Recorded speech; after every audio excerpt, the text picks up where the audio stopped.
ओम नमः शिवाय। शिव जी सदा सहाय। ओम नमः शिवाय। गुरु जी सदा सहाय। आज हम लोग पढ़ने वाले हैं शिव पुराण के सुनने की विधि। शिव पुराण के श्रवण हेतु ब्राह्मण से शुभ मुहूर्त निकलवाना चाहिए। अपने बांधवों व मित्रों को शिव पुराण सुनने के लिए आमंत्रित करना चाहिए। शिवालय, तीर्थ या घर में ही कथा की व्यवस्था करनी चाहिए। कथास्थल की भूमि को चित्रों से सज्जित करना चाहिए। केला, चंडुबा आदि से एक सुंदर मंडप को बनाना चाहिए और उसके चारों ओर ध्वजा पटाखाएं लगानी चाहिए। वक्ता के लिए उपयुक्त स्थान और सुखद आसन का प्रबंध करना चाहिए।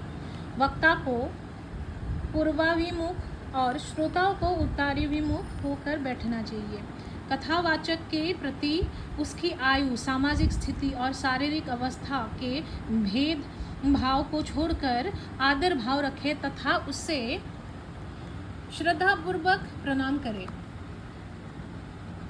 पुराणज्ञ, शुद्ध बुद्धि तथा शांत चित्त ब्राह्मण को अपने यजमान के हित साधन को ही अपना पवित्र कर्तव्य समझते हुए कथा के दिनों में संयम नियम का जीवन व्यतीत करना चाहिए।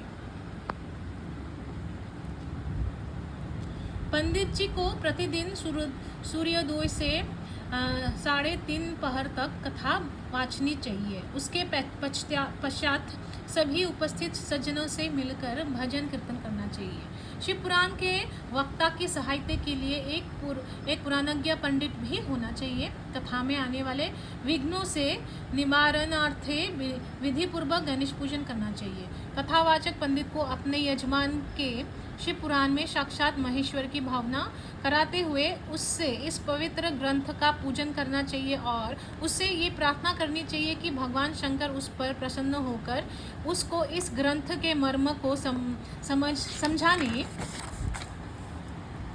और निर्विघ्न श्रवण करने की क्षमता प्रदान करे। यजमान को कथा अवधि में ब्रह्मचर्य तथा शुद्ध आचरण का कठोरता से पालन करना चाहिए। यजमान को ऐसे 5 पंडित अलग से नियत करने चाहिए जो पंचाक्षर शिव मंत्र का निरंतर जाप करते रहे।